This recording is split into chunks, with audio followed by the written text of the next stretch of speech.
Welcome into the CHGO White Sox postgame show, presented by PointsBet. Use promo code CHGO when you sign up to get 2 risk-free bets up to $2,000. Welcome into Studio A of our CHGO offices here in the CHGO offices in the...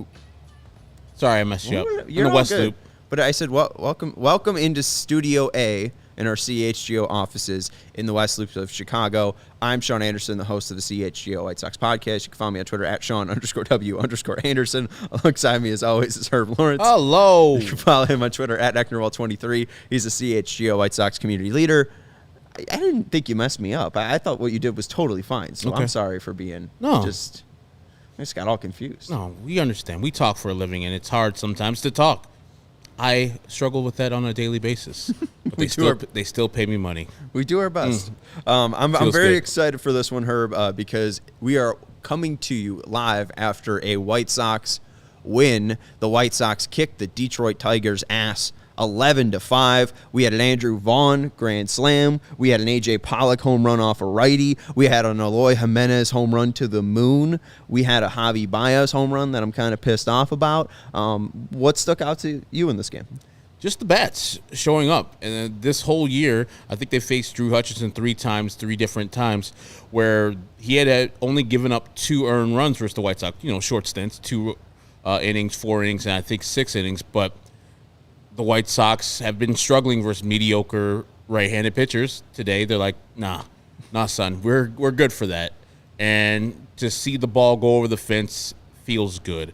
To take advantage of mistakes by the other teams. Hanging sliders, I think, both to Eloy and Andrew Vaughn, and they did not miss a stitch of that. Neither did A.J. Pollock when he hit that home run. So those are great things to see. Home runs are the best thing you can do for your offense. So if we continue to do this, the White Sox will be in a better spot.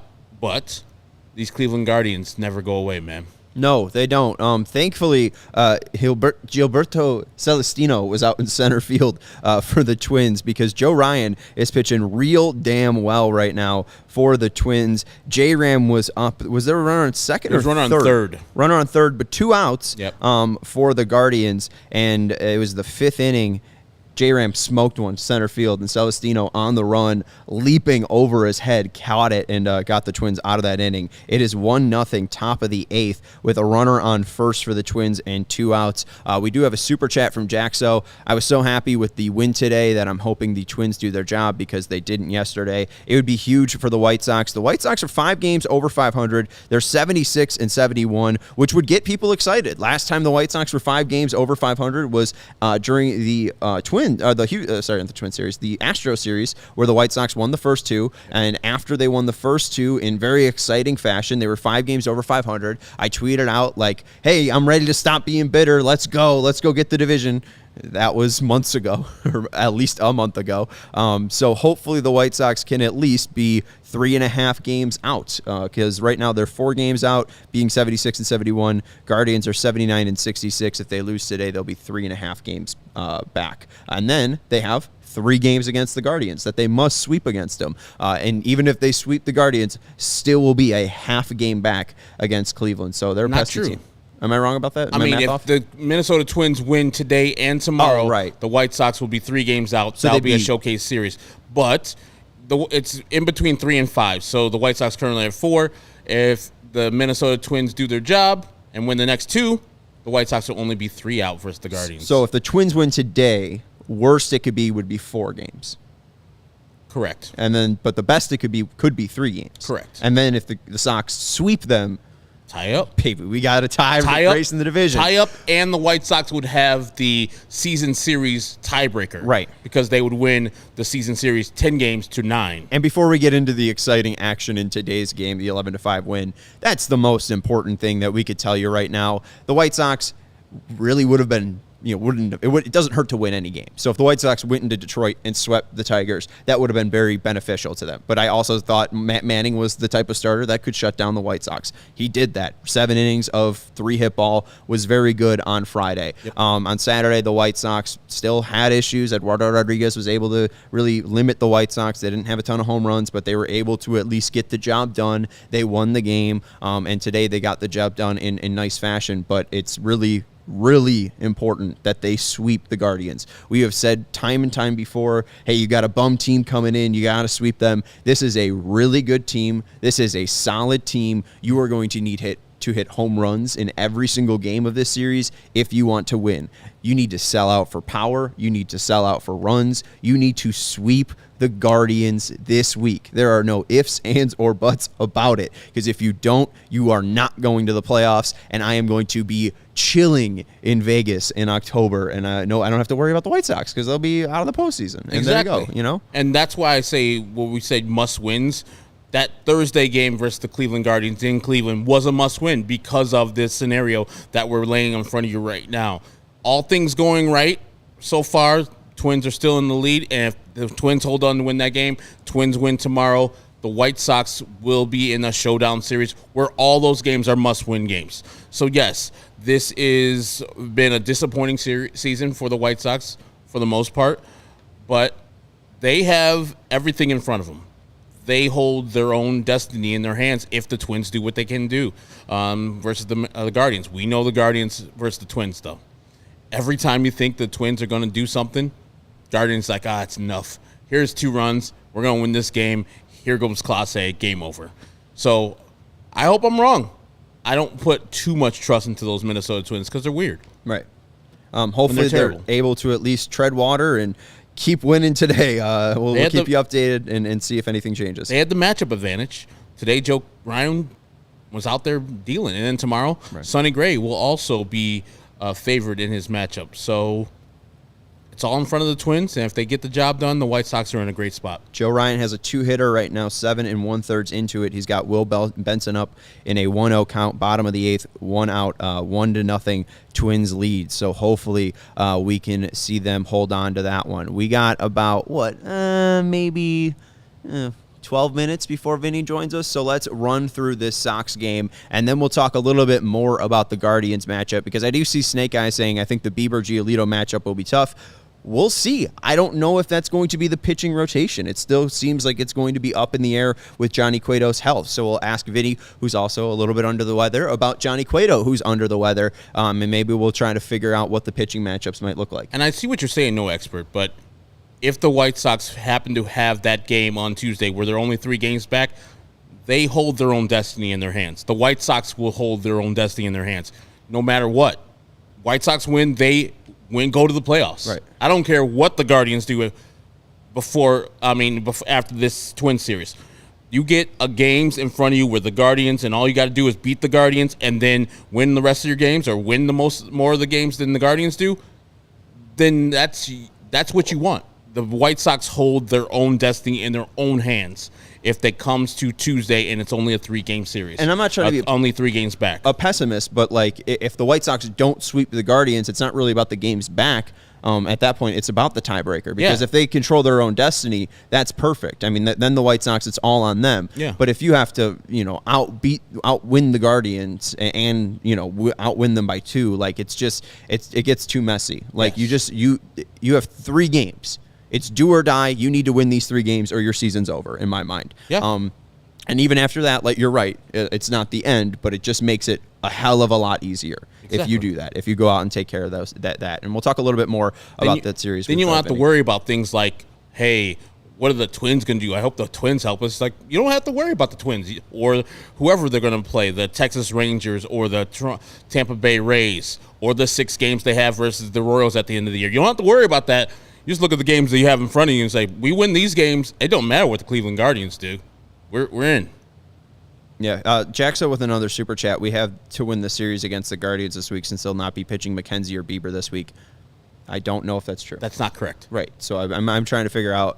That's why I had a bewildered look when you stopped talking, because I was still looking up Shane Bieber notes. I think Shane Bieber's still scheduled to start, but again, I'm not sure. It's been such a weird series because they had 4 days where they're playing 5 games against the Twins. We did see them push McKenzie back and had Hunter-Gatherer start against the Sox. So I'm not sure what their rotation's going to look like, but I'm pretty sure Bieber should be able to pitch. He pitched on Saturday, so Thursday, Sunday. then. Huh? He'd pitch on Thursday then, in that scenario, 5 days later. Who did? Bieber pitched on Saturday, so he'll pitch on Thursday. Oh, yeah, so he should pitch Sox. on the last game. So we'll see. We'll see what happens. Let's go through this game today. Sox win 11-5, and we'll take you to the first inning. Gavin Sheets makes it a 1-0 game. Eloy Jimenez reached on an infield single. He raced his butt off to get there. Jose Abreu also got a hit early on, and then Gavin Sheets singled to left field. He did a great job of using the entire field. Drove in Abreu. He ran his ass off home and scored 1-0 Sox. And then it got a little bit roughy because Vince Velasquez was making the start. He walked Riley Green, and then Willie Castro homered to right. And it was really in a blink of an eye. I didn't really even realize Willie Castro hit a home run, and then I looked up. It was like 2-1 because we were watching Red Zone at the same time. It's the first time we're watching Sox and NFL. It was kind of a blink of an eye. Tigers lead 2-1, but I wasn't too worried. And it was the same time where NBC Sports Chicago was flashing across the board that the Tigers have the lowest slugging percentage in Major League Baseball, somewhere like 370. And I was exclaiming that to Sean and Steven, not exclaiming that and saying, well, 370? I didn't think they were that bad. It was 340. I think it's worse than even what you're saying. Literally at the next pitch, crack, home run. I was like, oh my God. It's really bad when you see the right fielder just turn and look. Yeah. It's like, oh, I was like, did he get that much of the ball? It's like, apparently the balls are flying out of Detroit today. And they are because A.J. Pollock kind of calmed any nerves because the first at-bat in the top of the second inning, Drew Hutchison gets taken deep to left field. The second home run for A.J. Pollock versus a right-hander this year. Oh, no, not yet. We're not starting. Not yet. We just got to wait a little bit. Something's happening. Steven's getting really excited behind the board there. And then so that made it 2-2. Pollock's home run made it 2-2 in the top of the second. And then things started to blow open in the top of the fifth. Andrews with one out, singled to right. Then Moncada singled to center. Then after a Jose Abreu lineout, Eloy Jimenez walked. Then Gavin Sheets walked. Then Jason Foley comes in, and the Sox, with the bases loaded, have been very, very poor this year. Sheets walked, drove in a run, made it 3-2, and then Andrew Vaughn comes in with Jason Foley up, and like you mentioned, a hanging slider gets taken out to deep left for the Sox' second grand slam this year. Just ridiculous. Only second grand slam this year, but Andrew, with now, 17 home runs? Mm-hmm. I think team leader. On Thursday, I said that Andrew Vaughn will finish the year with at least 20 home runs. I got some scoffs. I got some people saying, come on, he's only hit 15 in this many games. How is he going to hit 5 in the last week? I'm like, hey, Andrew Vaughn, man. The power of Andrew Vaughn. Later on that day versus the Cleveland Guardians, almost murdered a man by hitting a home run. And then today, did not miss it. Did not miss a stitch of that ball, and he absolutely murdered that Axel Foley home run pitch. And my guy Eli Stein saying 3 grand slams, which is correct because Elvis Andrus hit one off a pitcher. Or off a position player. Oh, yeah. Which I was actually at that game. I forgot about that one. Tony called. He's like, what the fuck are we doing? Doesn't count. What are we doing out here? It's fake baseball. Click. Just like the 10th, 11th, and 12th inning with a extra man on second base. That's fake baseball whenever a position player is pitching. Get out of here with that one. But, yeah, 3rd grand slam of the year for the Sox. That was great to see. And you're right. Hey, hopefully Andrew Vaughn can make a run at 20 because if the White Sox don't have one player hitting 20 home runs this year, that would be sad. The grand slam made it 7-2 for the Sox. And then the bottom of the 6, Jose Ruiz got into some trouble. Loaded the bases, then Jimmy Lambert came in, issued a 4-pitch walk to Kerry Carpenter, but he was able to get out of the jam without scarring the Sox too much. The 7-2 lead became 7-4, but then the White Sox got real bored of everything, and with Garrett Hill on the mound, Jose Abreu walked, and then Eloy Jimenez uncorked a home run that is going to launch a quiz when Vinny joins the call. There have been 23 home runs in the StatCast era that have been 450 feet or longer. Eloy Jimenez is that 23rd man. Crazy deep home run. Just absolutely having a torrid second half. He's becoming the player that we thought and knew that he was going to be.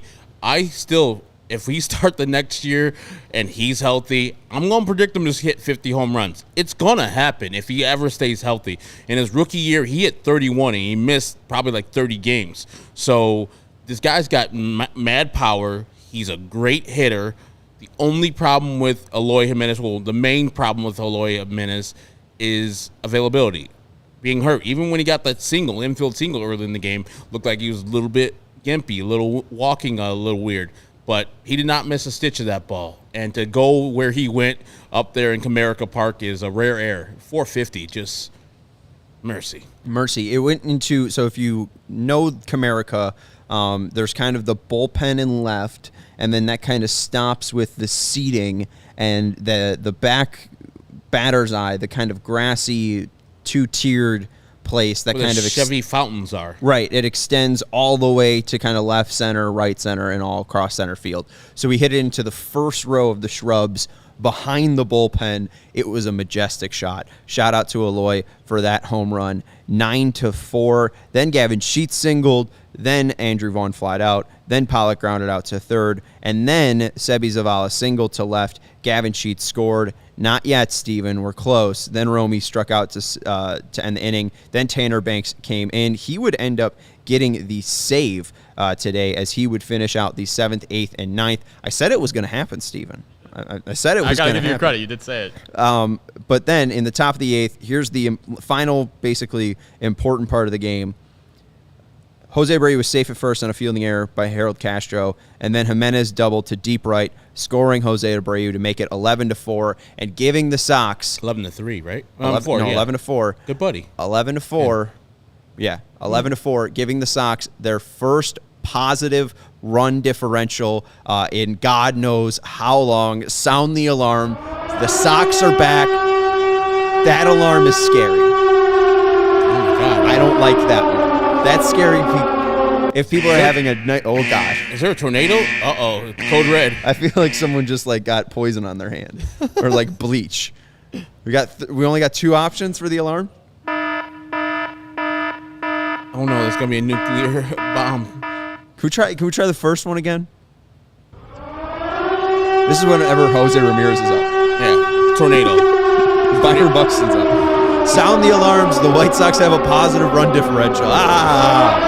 Hopefully they can keep it going. And if they want to take advantage of the AL Central and win this AL Central, they'll have to have a positive run differential, you'd think, after this Guardian series. So we'll hopefully Twins have a positive run differential, even though they're behind the White Sox. Right now, with the 1-0 lead going into the 9th, thank you, Chirac Bobby, they have a +16. Just got to keep winning, man. But then, in the bottom of the 8th, after Gavin Sheets grounded out to first, it didn't last for too long because Javi Baez homered to left, giving the Sox a neutral run differential. The Sox run differential is now at 0. Quality sound. It's a great. I think it's like I was telling you, I think it's the greatest American sound.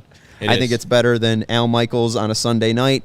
I think it's better than John Coltrane. I think it's better than the sound of a steam train. I like that sound, but there's a better sound on that show, and it's the cliffhanger song. Oh, I think they don't play cliffhanger enough. I'm going on. Is that an American? Is that an American sound or is that a Swiss sound? It's literally from The Price is Right. But it's a yodel. It's a yodel, but it's from that show, which is an American show. I'm going on that show, Price is Right, because I watch it almost daily. I will eventually go on there. I'll go with you. I'm winning that goddamn show. There are a lot of dumb people on The Price is Right. Oh, my God. There's so many people who are in that last spot or the third to last spot, and they're bidding like wild numbers. They just bid like $50 over what the last person bid. Like $1 or $1 over the highest bid. Either one. You win for the most part. There's so many dumb people. You can ask my fiance, Courtney. I yell at the TV at the dumbass people who are doing The Price is Right, especially the bidding part. Herb's had a lot of sick days, eating chicken noodle soup and watching The Price is Right. That you knew that was what you're going to be doing.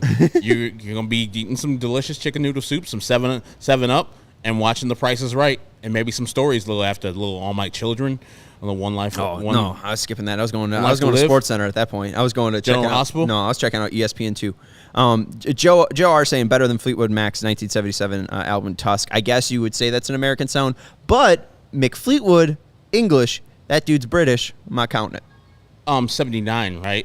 And so was 79, right? 77 was Rumors. Christine McVie is also British. I And believe. John McVie, also British. Yeah. All right, we got a friend joining us. So the Sox win 11-5 after Baez, makes it 11-5. Nothing else really to note. And that album's trash. What's that? And that album's trash. You're the worst. The Sox win the series 2-3, taking the last two. Friday, they lose in 10 innings. They definitely could have won that game. Saturday, they do their job, but make it definitely interesting going to 11, and they wipe the floor with the Tigers today, winning 11-5. And like we said, it's going to be an important series in Cleveland on Tuesday, Wednesday, and Thursday. All those games will be at 7:10. And Vinny Duber will be joining us in just a second, our CHGO beat writer, to preview the Guardians series. But this football season, PointsBet is bringing you a better way to bet live on games, which means before this ad's over, you can bet a live same-game parlay bet. You can also bet on the next drive to be a touchdown and cash out on your live second half over bet. With PointsBet, you have access to more live football markets than ever before. When you're watching Sunday Night Football tonight, you can build the perfect live same-game parlay by combining your favorite bets anytime during the game, including spreads, totals, player props, and more. If you think maybe the green and yellow team quarterback is going to have a big game, or maybe the blue and orange team quarterback's going to have a big game, or maybe that blue and orange team's going to have a couple rushing touchdowns, you could put together a same-game parlay bet on PointsBet and win a bunch of money. You could choose the outcome of the next drive and next points with PointsBet's Lightning Bet, so whether you are on the move or on the couch, do it live on PointsBet. You can download the PointsBet app today and sign up with code CHGO to get 2 risk-free bets up to $2,000. And if you or somebody you know has a gambling problem and wants help, call 1-800-GAMBLER for crisis counseling and referral services. I just realized I should have done the Greenridge Farm read and not the PointsBet read, so let me tell you about meat sticks. They're the best snack on the planet Earth. Greenridge Farm is a Chicago local meat and cheese company offering you a better all-natural option. They're the makers of all-natural deli meat, sausages, and their famous meat sticks. They're perfect for tailgating, happy hour, school lunches, and these all-natural meat sticks are hardwood smoked for 8 hours. With 16 grams of protein per sticks, they make a perfect post-workout snack. And the meat sticks come in chicken, black forest beef, and flavors like jalapeno cheddar and spicy chili. I had the spicy chili one. Jake Flanagan grilled up some burgers, grilled up some meat sticks from our good friends over at Greenridge Farm. I think there was also some sausages from Greenridge Farm. They dropped off some cheeses as well. Very fantastic. I mean, it was a great job by Jake Flanagan. And those spicy chili ones. You had a meat stick today? Yeah. Which ones you had? It was just a regular beef. Fantastic. Try any of the mustards they have? I tried the champagne honey mustard, which nothing can be beat. That's my favorite. Every time somebody's like, huh? That's your favorite? Yeah. I like the chipotle mustard. That's what people keep on telling me. That's I was mine. like, I tried it. I was like, but no, my favorite is the champagne honey mustard. Okay. They have the regular Dijon mustard. Man, it's a lot. I'm just going to take one home, and I hope no one sees it. Literally, if you haven't tried them yet, you don't know what you're missing. Right now, when you order any 3 meat products at greenridgefarm.com and include a pack of meat sticks in your cart, those meat sticks will be free simply by using the code CHGO at checkout. So again, right now, when you order any 3 meat products at greenridgefarm.com and include a pack of meat sticks in your cart, those meat sticks will be free simply by using the code CHGO at checkout. All right, let's go out to Vinny Duber. How you feeling, pal? Okay. We were wondering, you have a chicken noodle soup. Herb was theorizing maybe some ginger ale, 7-Up. I mean, what's going on here? We're going with peanut butter and jelly and water on the comeback trail today. So Peanut butter and jelly, all delicious. pointing in the right direction. Yeah, so all's pointing in the right direction. All right, you can follow Vinny Just Duber like on it is Twitter. for the White Sox. Right. You can follow Vinny Duber on Twitter at Vinny Duber. He's our CHGO White Sox beat writer. So the White Sox, they didn't win every game in Detroit, but 2 out of 3 ain't bad, and they win another series. And like we said, the White Sox are now at a neutral run differential. What do you make of where the White Sox stand after this series now that they stand 76 and 71? Yeah, I mean, it's interesting. They basically did exactly what they wanted to do, and for some reason it looks a little gloomy, doesn't it? I don't really know where the math kind of flipped on them, but kind of seeing the road ahead in terms of the numbers, it doesn't look too pretty, which is, obviously the Twins could help them out, but I guess the whole point is you can only close the gap if you win and the team in front of you loses. So the White Sox will have a chance to do that with the head-to-head games coming up against Cleveland this week. But unless they sweep them, they're still going to be behind them. And so they're going to have to get some luck or some help, I should say, along the way here, because they could go and win every series from here on out and still find a way to miss out on this division. So I certainly they're not dead or anything like that, but I think it goes to show you the position that they put themselves in over 5 months of baseball by the fact that they come here. They haven't lost a series since Miguel Cairo took over as acting manager. They beat the Guardians on Thursday. They take 2 out of 3 this weekend in Detroit, and still it looks like a bit of a difficult climb. So obviously these 3 games are gigantic, but I think you got to say that the 2 games that have yet to be finalized here between Cleveland and Minnesota are pretty gigantic too for the White Sox. It looks like that one today is about to wrap up, but there's that one tomorrow too, and certainly a number of ways that this can still go, even just between now and the next time the White Sox take the field. Vinny, is there I feel like there was a lot of pressure put on the White Sox, self-induced, because of how they've been behind the Cleveland Guardians this year. Winning that game on Thursday was good, but then, laying an egg on Friday with really no runs, 2 runs versus Matt Manning, the 3 runs they scored yesterday, or 4 runs they scored yesterday, and then today, the offensive explosion. It just seems like maybe they relaxed, calmed down, and they realized, all we can do is win our games. We can't depend on what Cleveland does or the Minnesota Twins. I hope they didn't watch last night's game, because that would just be real frustrating, because the Twins keep on losing to those Guardians, and they're all, except for the early game, were close victories. Is there any truth to you think the guys might have put a little too much pressure on themselves on Friday and Saturday's results versus the Tigers? I don't think for that reason. I mean, obviously, trying to do too much has been a theme of this season. And I think more so what you saw was a team that still can't really be consistently that team that everybody thought they would be, right? I mean, we've seen so much of it over the last few weeks. We've seen so much of it this month, in the month of September, but we're not seeing it every single night. And so, you get the seemingly really easy win over the Rockies in that first game on Tuesday. And then where does the offense go Wednesday? Then they come out and they do exactly what they wanted to do. They make a statement with a huge win over Cleveland on Thursday, and then Friday and Saturday night, you see the same offense that couldn't score at all for the first 5 months of the season. And so if you're talking about too much pressure, I think there's maybe too much pressure in those moments, right? Because they remember what it was like to not be able to score any runs, and they remember how they had to play at those times when the margin for error was just so minimal. Maybe there's individual at bats where they're putting too much pressure on themselves, trying to score some runs in these games where the runs aren't coming. But in general, I think they've done a very good job of only trying to win the game they can win on that day. I think they've done a very good job of controlling what they can control. That whole insert your favorite baseball cliche here. But, they've done a good job of that, I think, under Miguel Cairo. It's just a matter of getting the result every day. It's or results plural, I guess, is kind of what you're looking for, because it's not, you're not expecting them to win out, but you should expect them to be able to put up more of a fight against, especially a team like the Tigers, but against any team, because they've kind of discovered that offense that was missing for so long. But then confusingly, frustratingly, confoundingly, it just goes away from time to time here again. And there's so little margin for error right now with the way the Guardians are playing that, one misstep seems like it could really send, the odds skyrocketing against them over the last couple of weeks of the season. Well, and we wonder if possibly, some of that margin for error on the Guardian side would be starting Hunter Gaddis on that Thursday 1-game series. And now the Sox see Cleveland coming back to town on Tuesday. They get the day off tomorrow. So let's talk a little bit about this Cleveland series. I think the main part we could start off is with players that will be there for the series. Let's start with Johnny Cueto, just because I think we probably might have more answers about him. Do we expect him to be starting at some point against the Guardians in this series? Maybe not Tuesday, because it doesn't seem super clear at where he is right now. Yeah, I would say that it seems that way, that he would pitch in this series, just because him being unable to pitch this weekend in Detroit, had he made that start, you got your 3 guys for this series in Cleveland, as it would have lined up, right? In Lance, Dylan, and Lucas in some order there.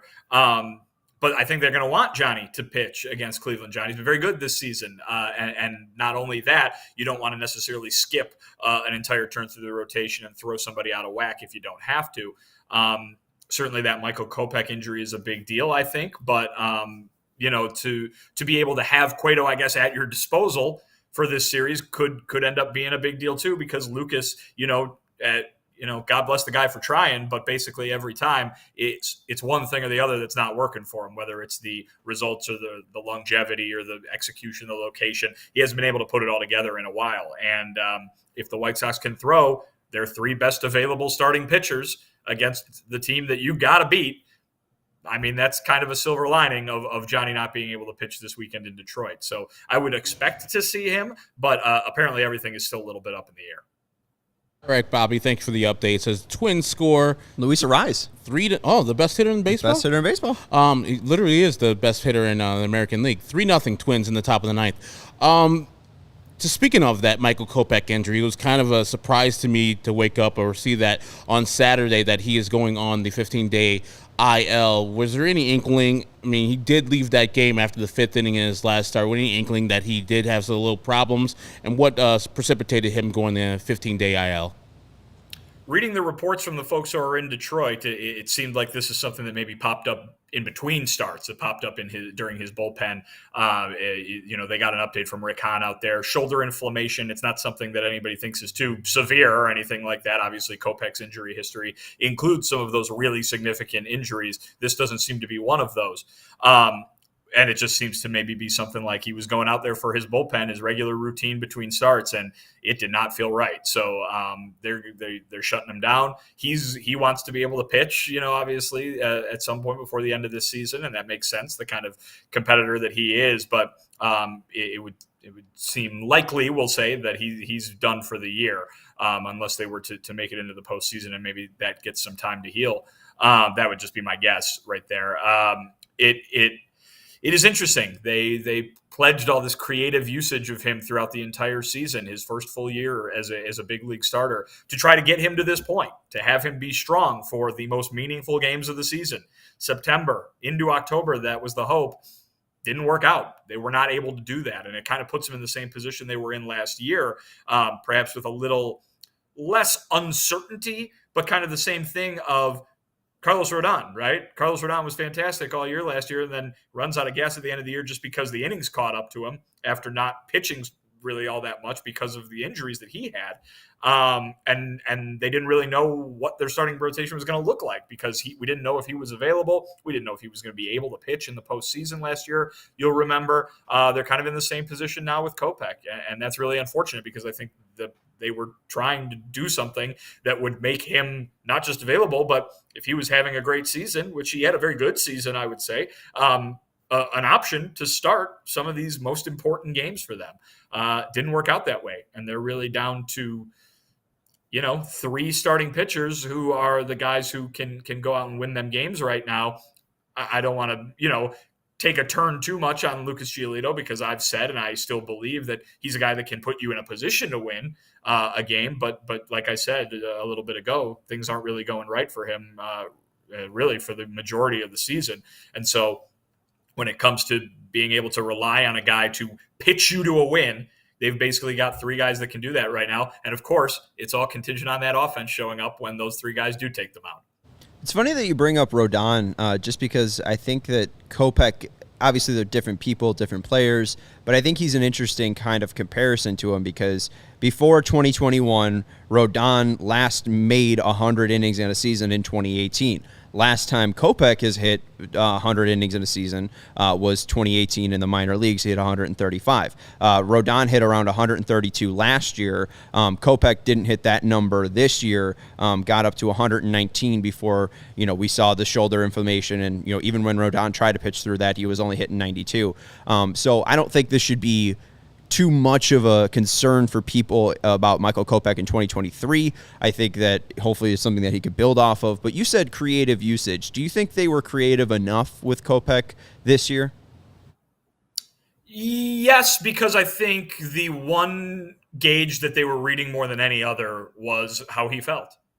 And I think Michael Kopech is built to be this kind of a pitcher. I think he's built to be this starting pitcher.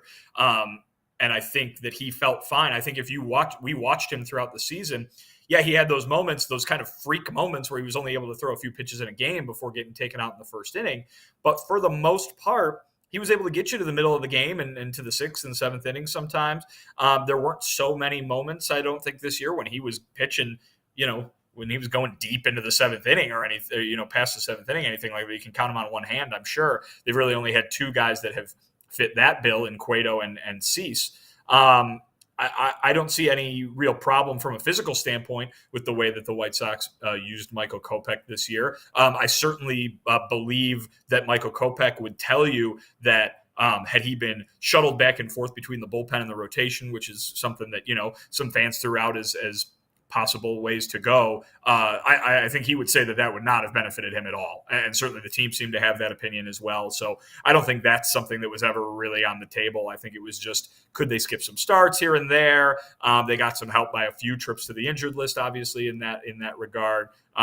It really comes down to, did he feel okay? That's what they were reading. And he seemed to feel fine most of the time. And when he didn't, he went to the injured list. And it looks like this is just another one of those times. And unfortunately, because of the calendar, will probably be the last time for him this year.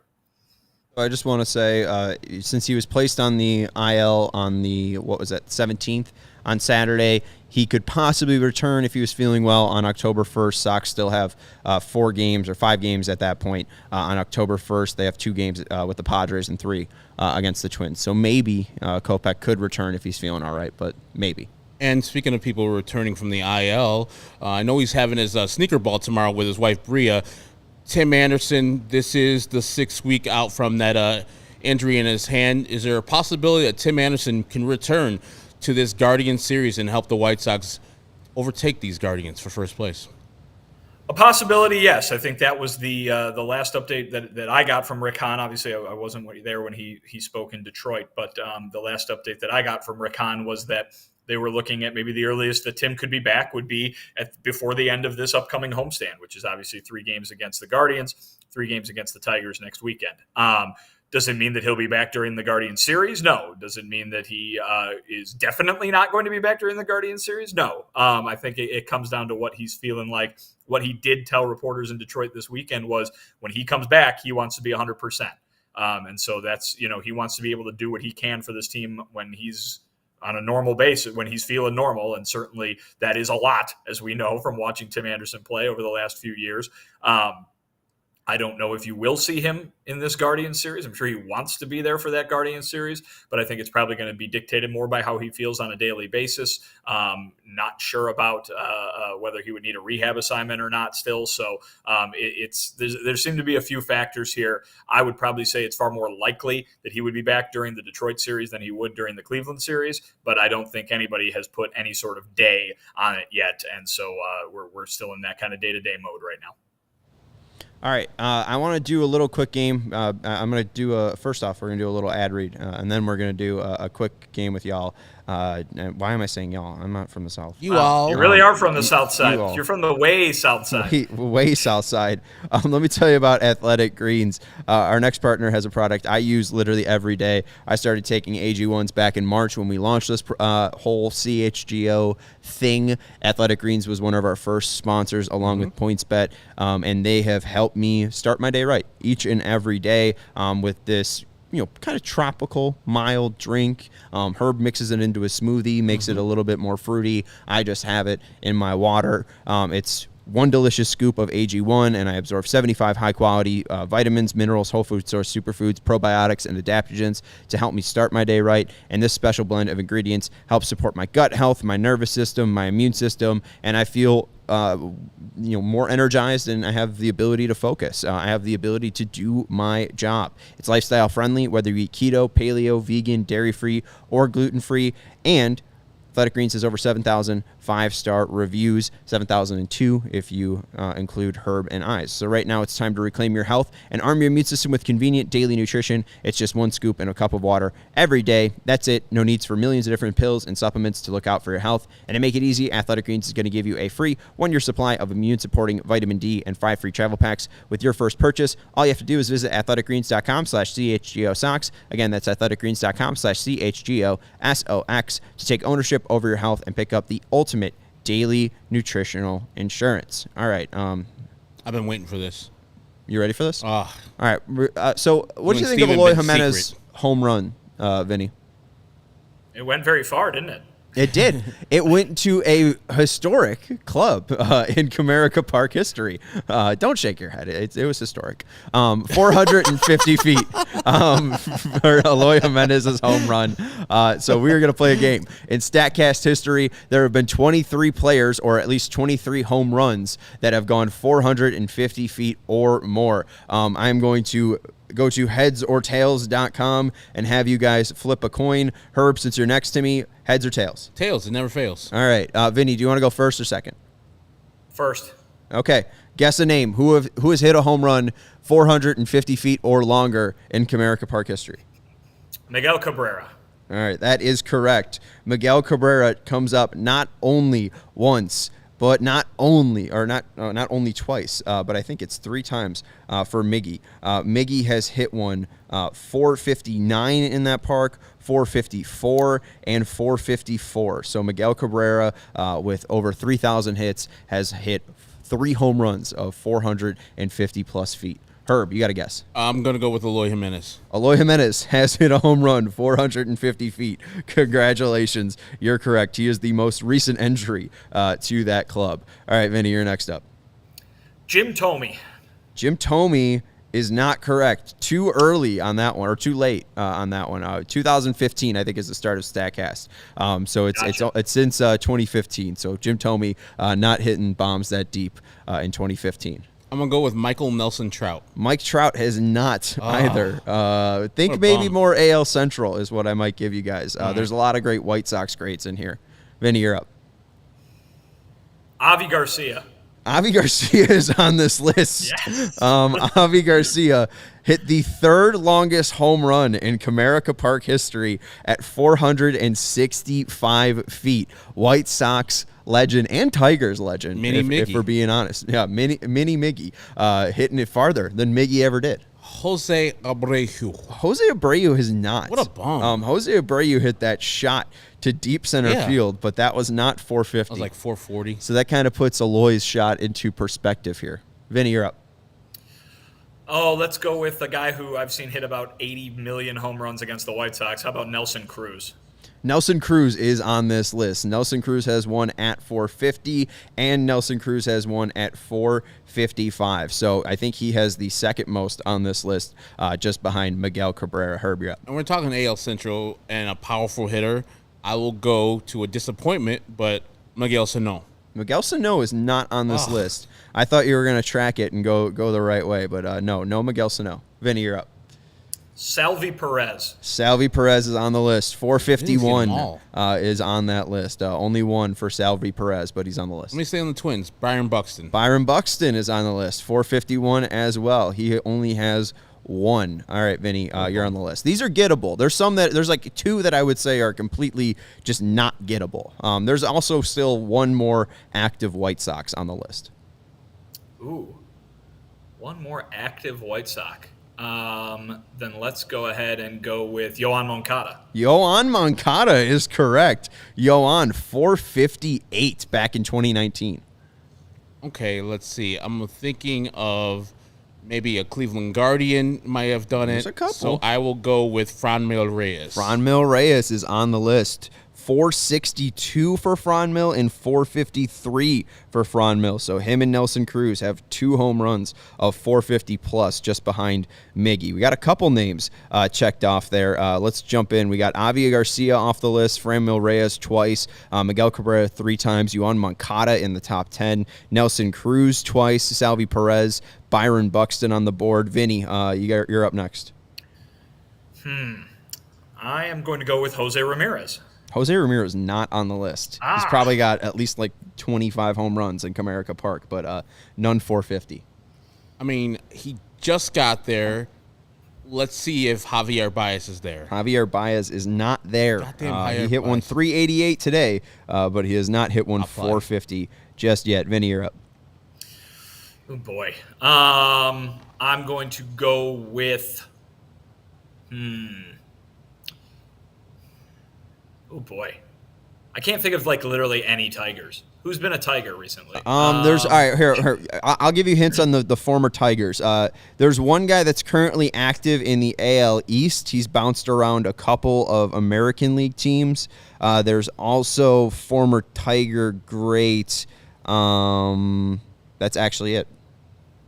How about J.D. Martinez? That's J.D. Martinez was the guy I was talking about. All right. 467. He has the second longest in StatCast history. He also has the 16th longest at 453. You said there's the one that's left is the Tiger Great? Or are you calling J.D. Martinez the Tiger I guess Great? I was calling the J.D. Martinez the Tiger Great. So there is a Twins legend. I say that jokingly. There's a Blue Jay legend. I say that jokingly. There is a White Sox legend. I say that jokingly as well. There's a Cubs legend. I say that jokingly. There is an actual Royals legend, but not for power. There's a Yankees legend. That's sarcastically. I guess this would be a former Tiger when he hit it, but I guess I think of him more of either an Angel or Diamondback. And there's a true White Sox legend who barely got in there at 450 with Nelson Cruz and Eloy Jimenez. I am confused on who's the guy. Who the number one guy had to hit it over 467 feet? He hit it over 467 feet. He almost hit it 500 feet. Jesus. It was 493, so he absolutely clobbered it and has the lead by about 20 feet here. And which person was that? Was that the former Yankee great? The former Twin. He's a former Yankee great, too. Former Twin, former Yankee great. Current Twin. Current Twin? Saying former. Not current Twin. Oh, yeah, he has a current Twin. Gary Sanchez. It's Gary Sanchez. My bad. Yeah, Gary Sanchez. I think he probably hit it when he was a Yankee, but we'll wrap this up. But I think we'll give the win to Vinny. I think he got more wins. Much more. Just because he got Miggy and Nelson Cruz, so congrats. But let's go through some of the other ones. The fourth longest was hit by JP Arancibia. Oh, gee, no one. Wow. No. Why didn't you guys get that one? No one. JP Arancibia's mama doesn't know who he is. Jesus. Giancarlo Stanton, surprised no one guessed him, 456. Weirdo. Melky Cabrera, White Sox legend, 455. Blue Jay The legend. Milkman. The Milkman. It was probably when he was on steroids. So this whole career. 13, Alex Gordon. Oh, wait, we got to go to 11. 11's crazy. David Bodie. Ooh, The Thin White Duke. The Thin White Duke, David Bodie. The Boat Show showing up on the list. 13 was Alex Gordon. And then 17, Yankee legend Joey Gallo. Joseph Callow. 18, Justin Upton. And then 21, surprised no one got this, White Sox legend, Ryan Cordell. Wow. Wow. Amazing. Iconic. Is that his only home run in the majors or something? Or was it White Sox? And it went 450 feet. His mom was proud of that one. I Guys, see all the people. while we were doing that, the Guessing Twins them. have won today. Twins! Yay, the Twins won. White Sox All are right. only 4 games out. All right, so Vinny, Or 3.5 games out. My bad. We surmised that this is a must-win series. You must win all 3 of these games. We saw the White Sox did a great job of, focusing in on a 1-game series against the Guardians on that Thursday game. How do they re-spark that magic? How do they make 3 statement wins in a row? Can they do that? Because I feel like the Sox really haven't had a statement series this entire year. So if you could put it into any words that maybe the Sox have said or maybe Miguel Cairo said, how do the Sox win 3 games against the Guardians on Tuesday, Wednesday, and Thursday? How about I put it into some terms that Steve Stone said during the broadcast today? I think it comes down to hitting home runs. And that should be of no surprise. But I think the good thing is I don't think they need to really recalibrate or get refocused at all. I think winning today is a big help. You know what I mean? If they had won those first 2 in Detroit and then had a disappointing loss today, that would be kind of a stinker way to end, the trip there. They don't need to do that. They are riding high. They got some momentum. Of course, that didn't really help when they left Cleveland and went to Detroit. But they're coming back for a big series. They obviously know how big of a deal it is. They need to play like the team that's been playing the last few weeks a lot more than they need to play like the team that played for the first 5 months. That's a no-duh kind of statement, obviously. But listen, when they hit home runs, they win. It should be no surprise that that is the formula to winning any game from here on out. And if they are able to do that, if Eloy Jimenez is able to keep showing the power, that he showed today, the guy's been on an absolute tear. He is approaching carrying this lineup, status right now. But obviously, it's going to be a team effort. They're going to need to hit the ball over the fence, and if they can do that, they're going to have a good chance of winning 3 games. And I don't say that, I know that sounds kind of silly, but, they're going to be able to sweep them. They haven't swept anybody all year, it seems like. But listen, the Guardians have left the door open. The Guardians are the ones who have not played that much better than the White Sox this entire season. That their goals are there for them. Now, is the math daunting? Absolutely. We saw that tweet that Guff put together and went around all Twitter today with all the scenarios and whatnot. When you've got a situation in which the Guardians can play 1 game above 500 the rest of the way, and the White Sox are only able to lose 2 times the rest of the season, that seems kind of daunting. That seems like a pretty uphill climb to me. So one of 2 things has to happen. Either the White Sox have to win a whole ton of games, or the Guardians have to start losing. And the White Sox obviously can only contribute to both of those things for the next 3 games, and then it's just the former that they can make something happen. So I think it sets up well for them because I think they've been playing drastically better under Miguel Cairo. They've been playing drastically better in September than they did for the first 5 months of the season. They kind of woke up and realized that there wasn't much of this season left, and if they were going to do it, this is going to be the time to do it. They've done a pretty good job so far, but they're going to have to do an even better job to win 3 games against a team who, let's put it this way, even if they haven't played that much better than the White Sox this year, they do seem to have a knack for knowing how to win games and knowing how to win games late. I mean, heck, that finish that we saw on Friday when we were watching in the studio, that was just incredible, to win in that fashion. And then last night they showed it again. So, listen, the White Sox got to be better in the things that they can control, hit the ball over the fence, and that's going to go a long way. They can't control the health of who's starting, so hopefully Johnny Cueto can make some of those starts. Maybe Lucas Giolito can be good in his starts, but I think you're right. I think Steve Stone's right. I think Herb and I have said it as well. Every White Sox person on Twitter, the White Sox are hitting home runs. They will win games. This is their 27th win when they have 2 home runs or more. That is an 84% winning percentage. So if the White Sox hit 2 home runs, everyone else just really needs to show up. So I think that's a pretty good equation there. And last thing I have for you, Vinny, is the most important question. And we heard you had a peanut butter and jelly sandwich earlier. Chunky or creamy? Creamy. I'm a chunky guy. Me too. Yeah, I'm a chunky guy.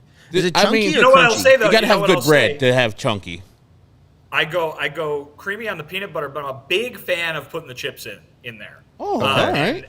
And not even just limiting that to potato chips. I like a Cheetos on a peanut butter and jelly sandwich. I find good. Yeah, I know, Sean. I know. I get the face. I understand. I could do like a barbecue chip. I don't know about Cheetos. I think any chip goes good on a peanut butter jelly sandwich. All right. Yeah. Before we let you go, I like the way you do PB&Js. I'm not a hater. Final thing, we did do the CHGO White Sox staff predictions where we guessed how many innings Michael Kopech will pitch. So I'm not sure if this is final, but Herb said he would be good at Price is Right. The question was Michael Kopech will pitch blank innings. Vinny said 150. Jared said 130. I said 131 and 2/3. Herb, lowest amount of innings, 125. Kopech's at 119 and 2/3. So there you go. Congrats, Herb. If Kopech doesn't pitch any more innings, I know it's sour. I know no one's celebrating here, but just I mean, we'd all lose. I just thought it was funny. We all went over, right? Well, hopefully he comes back so he can at least pitch 125 innings. I don't think it works that way. In that there has to be a winner in that one.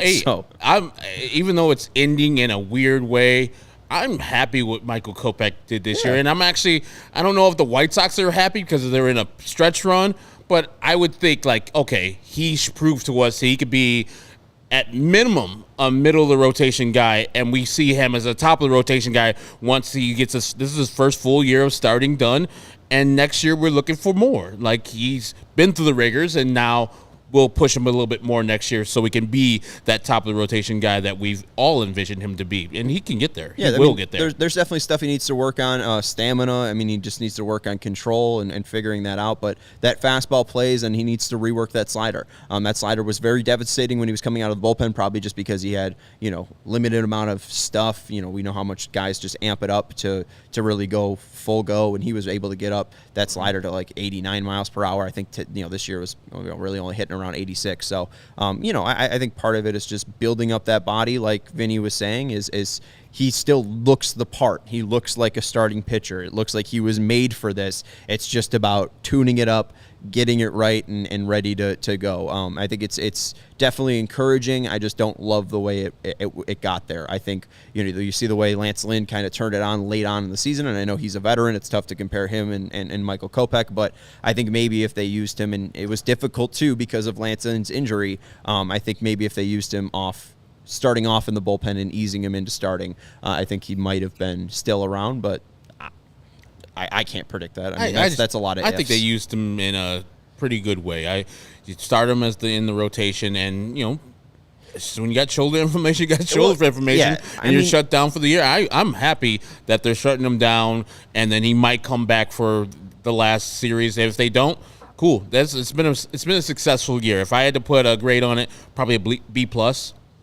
Yeah, I mean, him himself, I think he probably gets like an A. Yeah. I mean, he was fantastic. I think the Sox plan, like a B-. I mean, it really just felt like, all right, hey, let us know if you're hurt. Don't get hurt. Good luck. What else do you want? I know, but it's just like he was just such a precious commodity that he could be helpful even to the play. I mean, I don't know if he was going to start a playoff game, but if he was still healthy, he'd definitely be making that bullpen and would be, making that transition to help the Sox in some way if they are a playoff team or were to make the playoffs. So he wasn't going to pitch out of the bullpen. He just wasn't going to. He's a starting pitcher, and even in the playoffs. Well, if needed in the playoffs, I think the idea is they thought he would be one of their 4 starting pitchers in the playoffs. Right, but if Lance Lynn was healthy to start this year, I think that they could have been like, hey, you'll start the first 2 months in the bullpen, and then we'll move you to a starting role. That wasn't going to happen. Why would that have ever happened? They're trying to make him a starting pitcher. Because I think that might have been a more creative plan to keep him healthy. But then you wouldn't have a fifth starter. I think you're trying to just avoid injury. It doesn't matter. They're trying to create a starting pitcher that's going to be a key part of their rotation. You got to give the guy the chance to be a starting pitcher if you want him to be a starting pitcher. He has to learn how to do it. He never started. You could count on one hand the number of starts he had last year. This move. Listen, Rick Hahn been telling us since November of last year that Michael Kopech's 2022 season is just as much about 2023 as it is about 2022. All right. Well, yeah, and you have, as Vinny said, you have to throw him into the deep end. You can't just baby him in the bullpen. That was last year. Not even baby him, but you're bringing him back from injury, time off with the COVID situation, and that's what they did last year to build him up to this year. And I think they've done a good goodbye, Michael, by 2021 and then 2022. 2023 and 2024 look promising that the guy can be a top of the rotation guy because they've done this. And because they've surrounded the people around them that they surround him with. I mean, if Michael Kopech doesn't pick up anything from Lance Lynn or Johnny Cueto or Ethan Katz or even Dylan Cease, and to a lesser extent, Lucas Giolito, that's on him. But I'm sure eventually he'll become a pitcher, more of a thrower. I think he's more of a thrower right now, where the pitcher is coming out on him eventually. And now come 2023. I mean, but back in April of 2021, he said, like, watching Lance Lynn in his first complete game shutout in the cell, like he said, no, I learned that you need to attack the zone. And I think Kopech has done that. I think the one thing that's held him back is just mechanics. I think it's tough to repeat that over and over again. And then when you're a reliever, it's easy just to pitch out of the stretch. Like I think it's all just making that transition, like we said. But I think it's definitely encouraging. I think there's things to work on. He knows what they need to work on. And maybe we'll see him again in the playoffs. We definitely would hope so. That's Vinny Duber. You can follow him on Twitter, the man in the bubble, and our CHGO White Sox beat writer. You can follow him on Twitter at Vinny Duber. That's Herb Lawrence. You can follow him on Twitter at Ecknerwall23. I'm Sean Anderson. You can follow me on Twitter at Sean_W_Anderson. We will be back on Tuesday. We will be previewing with you on the Tuesday, Wednesday, and Thursday games against Cleveland, we're going to be at the Wednesday game. Yes. So we'll be at the Wednesday game. Buy your tickets through Game Time. In the description, whether in the podcast description or YouTube description, we're sitting in section 113. Correct. 113. So buy in that 108, 113 region. If you want to hang out with us, we'll be in that area. So stop by, come over. If you see us, say hi. We don't bite. Yeah, use the Game Time app. I literally got these tickets for $48. 3 dudes in 113, third row. Use that Game Time app right there in YouTube on the description, or as Sean said, in any podcast, the description, hit it. It's like the first one. I used it, easy, quick, $48 for an actual Major League Baseball game where the series might be on the line, the year might be on the line. Get there. Win on support Tuesday. the White Sox. Yeah, win on Tuesday, so Wednesday's game's fun. Oh, so great. We'll have a pregame and postgame for you guys on Tuesday. Probably no pregame on Wednesday, but we'll have a postgame on Wednesday, and then we'll have a pre and post on Thursday as well, and then pre and post on Friday. Off on Monday, though, so no show tomorrow, but we'll see you on Tuesday through Friday. Again, thank you, everybody, for joining us. Thank you to Vinny, Herb, and to Stephen Nicholas for producing the show, and thank you to Fleetwood Mac for your 1979 album Tusk. We will talk to you on Tuesday. Go Sox.